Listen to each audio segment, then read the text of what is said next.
Good morning. This is your AI host, Jay. I'm here with the automatically generated Journato morning headlines on August 2, 2022. US and Australia to launch second joint spy satellite from site in New Zealand. Putin says there would be no winners in a nuclear war and such a conflict should never be started. The Independent. Putin warns nuclear war should never be unleashed. The Telegraph. Putin says no one can win a nuclear war. Kosovo delays plan for volatile north as tensions rise near Serbian border. The Guardian. Kosovo postpones new car number plate rules amid tensions. BBC. Blockades on Kosovo-Serbia border removed by NATO peacekeepers. The Telegraph.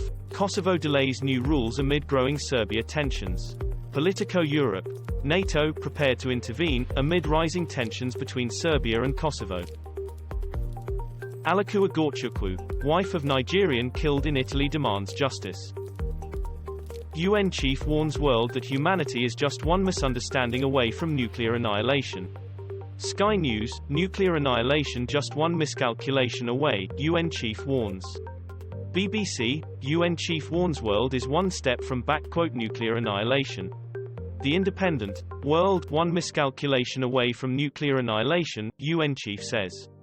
The Guardian. US accuses Russia of using Ukraine power plant as nuclear shield.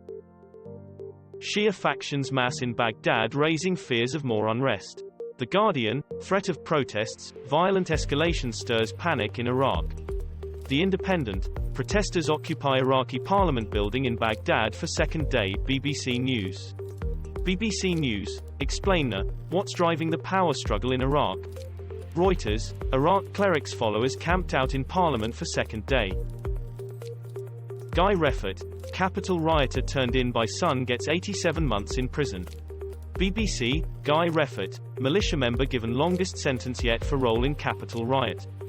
The Independent. US Capitol riots. Militia member Guy Reffitt sentenced to 7 years in prison for role on January 6. The Telegraph. Man who stormed Capitol with gun gets 87 months in prison.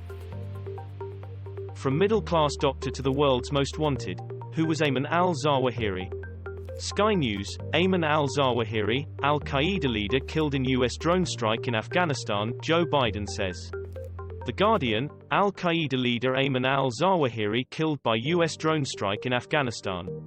The Telegraph. Al-Qaeda leader Ayman al-Zawahiri killed by US drone strike in Afghanistan, Biden says. This was all for the news. Thanks for listening. Please do not forget to like and subscribe.